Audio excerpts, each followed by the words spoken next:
So welcome back to tutorial video number 4. This one's a nice simple one. There is no diving into the XML at all in this video. In this video we're simply going to be working with roles, and we're going to basically work with 3 roles for this session, and there's a lot of power in the MoreCore roles, a lot of flexibility, and with the new feature that MCortez is just about finished wrapping up, there's even more flexibility for these roles. So the roles can take the place of a lot of coding.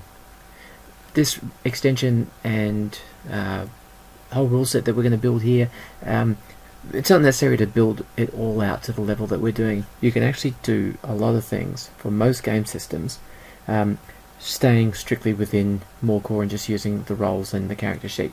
But you can iron out those things that don't quite work if you dive into the code. You can do a few things to make the things just work that much better, or to add a little bit of automation where it really counts. But this session is purely working with roles for the BX rule set. So we're going to start with our attributes. We've got strength, dex, con, intelligence, wisdom and charisma, and we're going to use a /mod role. So we create a new role under attributes.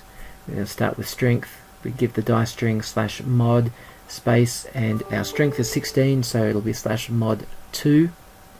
You can put a description in here if you like, and we're going to do something that you might not have seen before, which is enable formula. This is the new code from MCortez. So we tick enable formula, and we're going to change our parameter formula now to /mod space in brackets P2. We're going to hide P3, and we're going to label P1 as score and label P2 as modifier, and we'll leave P3 as it is. So this, what you can see on your screen now, is how this role will look. And when you see it on the character sheet, we can now add in our values. So our first value is our score, which is 16. Put that in the first box, which correlates to the P1 field on the previous window, and the P2 field we're giving the value of 2. And now that 2 is a derived value. Strength score of 16 gives you a +2 modifier, so we're putting a 2 in there. And you'll remember our role was /mod space in brackets P2, so it's /mod 2 is going to be the derived value for this role. We're going to fill out the rest of these attributes, and you can see my scores in there. So the quickest, there's a whole bunch of ways to do roles quickly, but basically I've got my strength 16, dex 13, con 13, so this is a very martial character. This is actually a fighter type character, and we've then got an intelligence of 8, which is a -1, a wisdom of 10 and a charisma of 12. Both of those get 0 bonus, and the two 13s get a +1 bonus. Pretty straightforward stuff here, but you can see already, those of you who are familiar with MoreCore, that this is a great enhancement by MCortez. The next one we're going to do is saving throws. Remember, we're working off our sample character sheet, BX character sheet, and we've done the top section, and the next 2 sections were attributes and saving throws. And BX uses a pretty old school method. Of course, it's an old school rule set, one of the first D&D rule sets. So we specify the various different types of saving throws, and this one's death ray and poisons. And for a fighter, you look up the table, and the value for fighter is 14. So our dice string is /sthrow, S throw being saving throw, 1d20 greater than 14, which means that the 1d20 needs to be 14 or greater for this to be a success. Again, we're going to tick enable formula. We're going to hide P2 and P3. We only need the one value, which is the saving throw value for P1, and we're going to replace our 14 from the top line with open brackets P1 close brackets. Then we're going to do the rest of those. So I've got paralysis, turn to stone, rod, staff, spell, magic wands, and breath attack, and each of those has their own unique values based on character class. Exactly the same syntax otherwise. We're just putting it all down as P1, and then the final step to this is to add those values in from the player's handbook or the BX rulebook. So breath attack, I need to roll a 17 or better. Same with rod staff spell. Paralysis turn to stone, I need a 16 or better. Magic wands 15 or better, and death rays and poison 14 or better.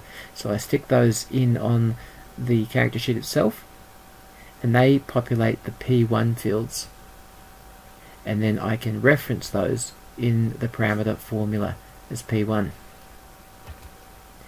And the very final two rolls we're going to create are some damage rolls. So we've got one for sword damage and one for short bow damage. Again, we're talking about our fighter. Now, in BX, if you've got a strength modifier, plus or minus, it affects melee weapons and thrown weapons. It does not affect damage for ranged weapons, missile weapons. It affects damage for melee and thrown, but not for missile. So you can see the dice string is slash damage 1d8 plus R2. So we haven't seen an R yet. R2 in the sword damage, and for the short bow damage it's no modifiers, and the short bow is 1d6 damage, so it's simply slash damage 1d6. Let's look at the sword damage one at the moment. So we've enabled the formula. Instead of a P1, P2 or P3, we've used R2, and we've hidden P1, P2, P3. We've not relabeled those, and you can see down the bottom something called ref roll. I've had to scroll down a little bit to see this. What you do is you find the corresponding roll, which in this case was our strength roll, which we remember was a mod roll, strength mod, and we had two values there. We had the value 16 P1 and we had the value 2, which is P2.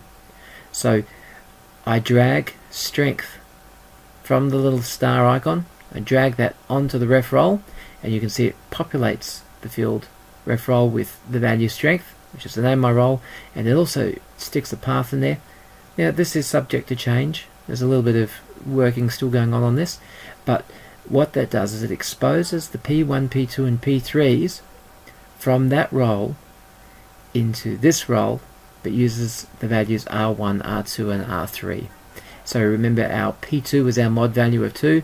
We want to use that, so it's not going to be P2, it's going to be R2.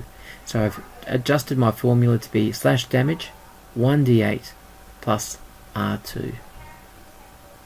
Yeah, that probably sounded a bit confusing, but once you try this for yourself, you'll see just how easy it is and how awesome it is. It's a really nice feature, and it totally enhances the power of some of these rolls.